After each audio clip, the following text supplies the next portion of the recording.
हाँ जी स्टूडेंट्स, आज का मैं आपको बताती हूँ। आज का जो हमारा मेन कंसेप्ट रहेगा, वो डिपेंड करता है कि सिलेबस में है। ठीक है, तो मैं सिलेबस को पहले आपको दिखा देती हूँ। जो हमारी सेल बायो की सीरीज़ स्टार्ट होने वाली है, इसमें देखिए सेलुलर ऑर्गेनाइजेशन में मेम्ब्रेन स्ट्रक्चर एंड फंक्शन, ये मेरा यहाँ पे ये वाला पार्ट स्टार्ट होता है। नेक्स्ट यहाँ पे दिया है structural organisation and function of intracellular organelles. Next है organisation of genes and chromosomes, cell division and cell cycle, microbial physiology. अब आज वाले टॉपिक में आपको मैं करवाती हूँ जो structure of model membrane, lipid bilayer and membrane, ये वाला टॉपिक आज वाली वीडियो में हम कवर करते हैं। आज का जो आपका लेक्चर रहेगा, ये देखिए आपका बेसिक्स चल रहा था। यहाँ पे बेसिक्स में क्या आ रहा था, देखिए यहाँ पे जो प्रोकैरियोटिक और यूकैरियोटिक सेल आपने पढ़ा था, उसमें इनके डिफरेंसेस हम देख लेते हैं। यहाँ पे डिफरेंसेस मेरे क्या आते हैं, देखिए पहला आता है यहाँ पे करैक्टर्स क्या क्या होते हैं प्रोकैरियोटिक और यूकैरियोटिक सेल में। देखिए न्यूक्लियस है, न्यूक्लियस कहाँ पे प्रेजेंट होता है, यूकैरियोटिक में, बट प्रोकैरियोटिक में वो एब्सेंट होता है। ओरिजिन कितना है इसका, 3.5 बिलियन ईयर्स एगो होता है, बहुत ज़्यादा। प्रोकैरियोटिक सेल कैसी होती है, बहुत एंसेस्टर से ले रही है, लेकिन 3.5 बिलियन ईयर्स बिफोर ये जनरेट हुई थी।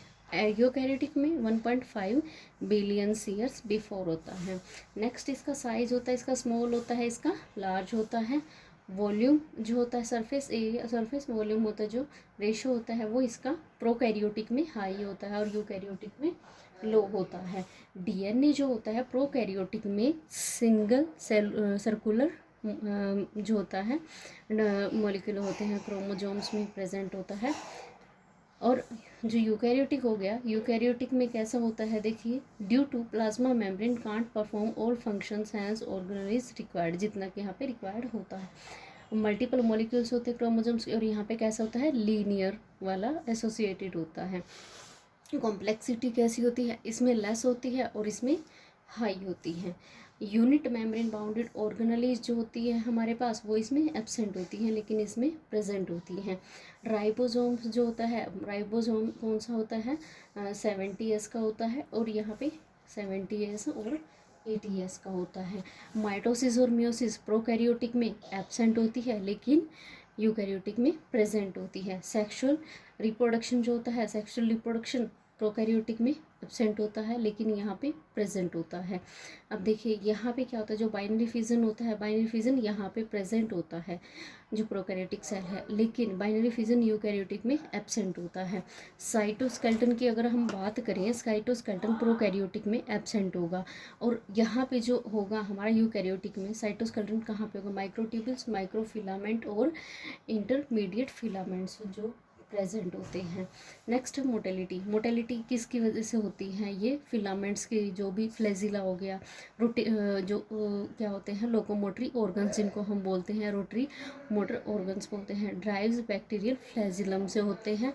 और इसमें जो होता है हमारा यूकैरियोटिक में डायनिन ड्राइव्स सीलिया होता है, यूकैरियोटिक फ्लैजिलम होता है। ठीक है, ये काइनेज में मायोसिन में होते हैं। आगे देखिए हमारे पास डिफरेंसेस हैं बिटवीन बैक्टीरिया, प्लांट और एनिमल सेल में। जो सेल्स होती हैं डिफरेंट टाइप्स की, उसमें आगे हमने ये देखिए करने हैं।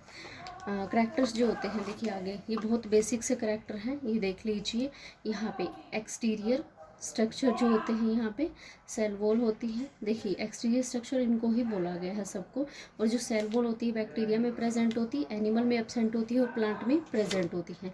ऐसे ही हमारी प्लाज्मा मेम्ब्रेन होती है।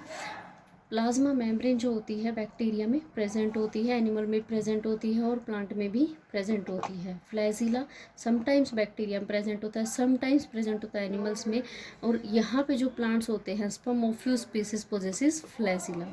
आगे जो होते हैं हमारे इंटीरियर स्ट्रक्चर और ऑर्गेनेलीज के बेसिस पे अगर हम देखें, इनके डिफ्रेंशिएशन को डिफ्रेंशिएट करें, तो जो एंडोप्लाज्मिक रेटिकुलम है और जो माइक्रोट्यूब्यूल्स है, सेंट्रियोल्स हैं, गोल्जी एपरेटस है, न्यूक्लियस है, माइटोकॉन्ड्रिया है और क्लोरोप्लास्ट, ये सारे के सारे बैक्टीरिया में एब्सेंट होते हैं और एनिमल्स में प्रेजेंट होते हैं और प्लांट्स में भी प्रेजेंट होते हैं। आगे देखिए क्रोमोजोम्स जो होते हैं, देखिए a single circle of marked DNA होता है जो कि मल्टीपल यूनिट्स एसोसिएटेड होती है वहाँ पे प्रोटीन्स की उसके साथ। नेक्स्ट होता है राइबोसोम, लाइसोसोम और वैक्यूल। देखिए राइबोसोम और लाइसोसोम कहाँ पे, बैक्टीरिया में प्रेजेंट होता है, एनिमल्स में भी प्रेजेंट होता है और प्लांट्स में भी प्रेजेंट होता है। लेकिन वैक्यूल जो होता है, वैक्यूल एब्सेंट होता है बैक्टीरिया में, यहाँ पे भी एब्सेंट होता है। लेकिन प्लांट्स में usually a large single vacuole membrane होता है, ये मिलता है, फाउंड होता है। नेक्स्ट मेरे पास आता है, देखिए feature held in common by two types of cells. ये देखिए यहाँ पे मैं क्या आपको नेक्स्ट वाले टॉपिक्स करवाऊँगी। ये देखिए आगे मैं आपको एक ट्रिक बता देती हूँ। ट्रिक मेरी क्या कहती है कि जो हमारे मॉडल्स हैं, मॉडल्स की मैं आपको ट्रिक बताऊंगी। अगर आप ये अच्छे से देखेंगे, कंटेंट करेंगे और कमेंट करके बताएंगे, मुझे लाइक करेंगे, तभी मैं आपको आगे नेक्स्ट ट्रिक्स बताती जाऊंगी। और ये देखिए PYQ भी मैंने सोल्व किए हुए, एक PYQ करवाऊंगी मैं आपको।